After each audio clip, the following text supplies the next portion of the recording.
There's something fascinating about people who grew up in the 1970s, and psychology can prove it. If you grew up in this era, your brain developed during a rare evolutionary window, a time of total freedom combined with genuine responsibility.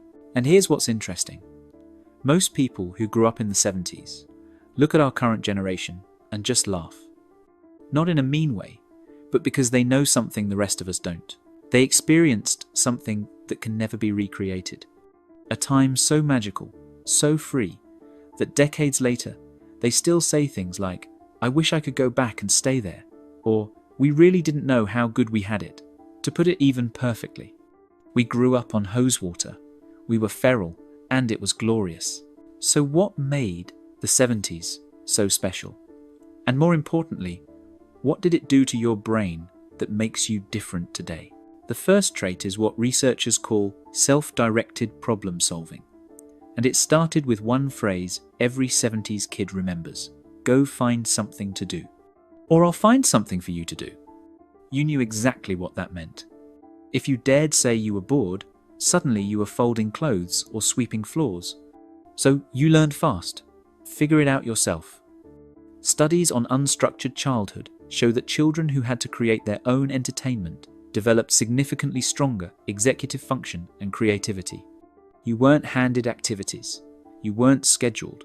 You had to invent your entire day from nothing. This is why you devoured books, explored on your bike for hours, or spent entire afternoons in the woods building forts. You can say to yourself, "I was never bored. I devoured books or explored on my bike, loved my independence." Your brain learned something modern childhoods skip entirely: how to generate purpose from emptiness. Now, that explains your creativity, but it doesn't explain why you seem almost supernaturally calm in chaos. That comes from this next trait: adaptive risk calibration. You grew up climbing trees that were definitely too high, riding bikes without helmets, throwing rocks at each other, setting things on fire with fireworks. You can say, that was our internet. Every scraped knee, every minor disaster, every close call was teaching your nervous system something crucial. Research in developmental psychology shows that children who experienced physical risk in play developed better threat assessment and lower baseline anxiety as adults. Your brain learned the difference between actual danger and manageable risk by living it, not by watching it on a screen or having a parent intervene. You broke bones, you got scars, and that honestly felt like a Medal of Honor with a story behind it. This is why you can walk into a crisis and just start solving it while everyone else is panicking. But here's where it gets deeper, and this is the piece most Gen Z will never understand. You carry what researchers call comfortable solitude capacity. You spent hours in your room listening to music. You laid on the grass, just talking to friends. You explored alone. Not because you were lonely, but because there was no screen demanding your attention every 3 seconds. Studies on pre-digital childhood found that people who grew up before constant connectivity show significantly less anxiety when alone with their thoughts. In fact, recent research had participants choose mild electric shocks over sitting quietly for 15 minutes. You'd probably find that ridiculous. You learned early that boredom isn't an emergency. At that time, you know you can never get bored as a kid. Your brain never developed the addiction to constant stimulation that defines modern life. This is why you can wait in long lines without losing your mind.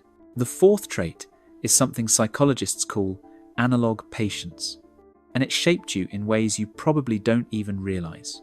You waited for your favorite show once a week, no binge watching. You took photos and waited days to see if they turned out. You wanted to talk to someone? You memorized their phone number and hoped they were home.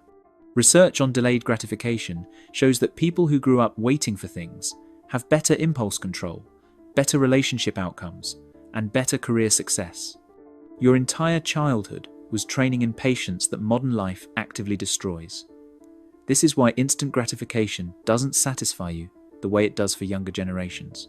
And here's the trait that ties everything together. You have what I call unsupervised autonomy wiring. At 8 years old, you left the house in the morning and your parents' only rule was be back before the streetlights come on. Nobody knew where you were.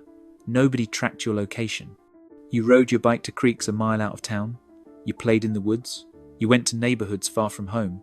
And a random stranger might even offer you a lemonade and sandwiches after playing in a creek all day. But today, that would result in police calls. Back then, it was normal.